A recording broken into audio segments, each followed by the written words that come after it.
मैं एक हिंदुस्तानी मुसलमान हूँ। पंक्चर बनाने वाला नहीं हूँ। थोड़ी बहुत राजनीतिक समझ रखता हूँ। तो आप लोगों को बताना चाहता हूँ कि क्यों कहा जा रहा है असदुद्दीन ओवैसी को बीजेपी की बी टीम। इससे किस किस को है फायदा और किस किस को है नुकसान। सबसे पहले बात बिहार चुनाव की। जिन 20 सीटों पे असदुद्दीन ओवैसी की पार्टी एआईएमआईएम ने चुनाव लड़ा, उनमें से 5 सीटें खुद असदुद्दीन ओवैसी ने जीती। 9 सीटें कांग्रेस और महागठबंधन की पार्टियों ने जीती। बची जो 6 सीटें उन्हें बीजेपी या आरजेडी या एनडीए के एक अलायंस ने जीती। इन 6 सीटों पर कहीं भी असदुद्दीन ओवैसी को इतने वोट नहीं मिले जिससे कि उसे ये जिम्मेदार ठहराया जा सके कि यहां बीजेपी की जीत की वजह असदुद्दीन ओवैसी की पार्टी है। अगर असदुद्दीन ओवैसी को मिले हुए वोट भी महागठबंधन के खाते में जोड़ दिए जाएं, तब भी महागठबंधन उन सीटों पर जीत दर्ज नहीं करा सकता था। तो ये बात कहना सरासर गलत है कि असदुद्दीन ओवैसी की पार्टी की वजह से बीजेपी जीत गई। अब बात करते हैं कि ये अफवाह क्यों फैलाई जा रही है। मुसलमानों के बीच ज्यादातर ये बात क्यों कही जा रही है कि असदुद्दीन ओवैसी बीजेपी की बी टीम है। बिहार चुनाव का रिजल्ट आते ही इंडियन यूथ कांग्रेस और कांग्रेस के कई ऑफिशियल अकाउंट से असदुद्दीन ओवैसी को अमित शाह के साथ या आरएसएस के ड्रेस में दिखाया गया। देखिए, इसे आपको समझना पड़ेगा। कांग्रेस कभी भी ये नहीं चाहेगी कि जो पुश्तों से गुलाम वोट बैंक उनको मिला हुआ है, जिसे बिना कुछ दिए सिर्फ डरा डरा कर, सिर्फ इस बात से डरा कर कि अरे तुम हमें वोट नहीं दोगे तो बीजेपी आ जाएगी, अपना वोट बैंक बनाए रखा गया है, वो उनसे हट जाए।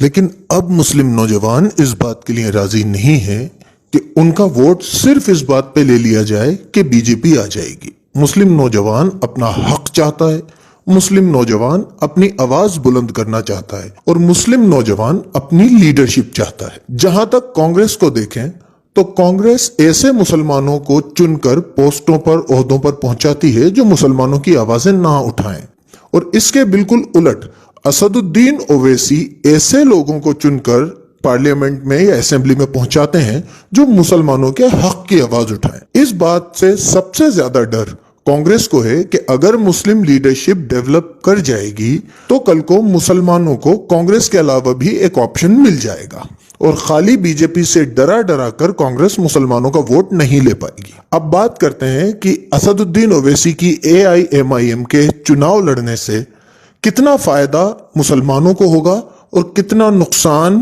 कांग्रेस को होगा और कितना फायदा बीजेपी को होगा। मेरा मानना है कि असदुद्दीन ओवैसी को राजस्थान, यूपी और बंगाल तीनों जगह चुनाव लड़ना चाहिए, क्योंकि मुसलमानों को एक विकल्प की जरूरत है। मुसलमानों को अपनी लीडरशिप पैदा करने की जरूरत है। हो सकता है साल, 2 साल, 5 साल, 10 साल आपको सत्ता में आने में लग जाए या कोई इंपॉर्टेंट रोल प्ले करने में लग जाए, लेकिन ये 10 साल की मेहनत आपकी आने वाली नस्लों का मुस्तकबिल तय करेगी। ये 10 साल की परेशानी आपकी आने वाली नस्लों का मुस्तकबिल तय करेगी। तो मुसलमानों का सिर्फ इस बात पे वोट करना कि बीजेपी आ जाएगी बेमाने, बेमकसद और बिला किसी फायदे के साबित हो रहा है।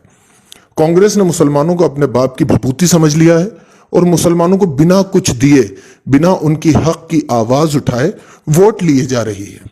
जहां मुस्लिम तादाद ज्यादा है उस सीट को या तो कांग्रेस किसी पैक्ट में दे देती है या किसी बड़े लीडर को वहां से बैठ के मुसलमानों का टिकट काट देती है। अगर एआईएमआईएम चुनाव के मैदान में होगी तो मुसलमानों के पास एक विकल्प होगा कि कांग्रेस नहीं तो वो एआईएमआईएम से चुनाव लड़ ले और अपनी लीडरशिप बनाए। अब बात करते हैं यूपी चुनाव, वेस्ट बंगाल चुनाव की और राजस्थान चुनाव की। अगर यूपी में एआईएमआईएम चुनाव लड़ती है तो मजबूरन कांग्रेस या समाजवादी पार्टी को एआईएमआईएम से समझौता करना चाहिए या करना पड़ेगा। अगर राजस्थान में एआईएमआईएम चुनाव लड़ती है तो राजस्थान में 16 ऐसी सीटें हैं जहां से मुसलमान जीत के आ सकते हैं और कई ऐसी सीटें हैं जहां पर मुसलमान डिसाइडिंग फैक्टर होते हैं। तो राजस्थान की कांग्रेस पार्टी को भी असदुद्दीन ओवैसी की पार्टी एआईएमआईएम से समझौता करना पड़ेगा और करना चाहिए। ऐसा ही वेस्ट बंगाल में ममता बनर्जी को करना पड़ेगा और करना चाहिए, जिससे मुसलमानों की लीडरशिप डेवलप होगी, जिससे मुसलमानों की आवाज मजबूत होगी और कई मुसलमान जीत कर असेंबली और पार्लियामेंट में जा सकेंगे। जब बिहार में विकासशील इंसान पार्टी, जो कि बीजेपी की पार्टी थी और अमित शाह समर्थित लोगों द्वारा चलाई जा रही थी, उससे समझौता किया जा सकता है, जब हिंदुस्तानी आवाम मोर्चा से समझौता किया जा सकता है, तो राजस्थान, वेस्ट बंगाल और यूपी जीतने के लिए असदुद्दीन ओवैसी की पार्टी AIMIM से समझौता क्यों नहीं किया जा सकता? सिर्फ इसलिए कि AIMIM को मजबूत करने का मतलब है मुसलमानों को मजबूत करना, उसे सत्ता में भागीदारी देने का मतलब है मुसलमानों को सत्ता में भागीदारी देना। तो ये सोचिए कि मुसलमानों की सत्ता में भागीदारी कौन नहीं चाहता? वो बीजेपी और RSS है जो मुसलमानों की सत्ता में भागीदारी नहीं चाहती।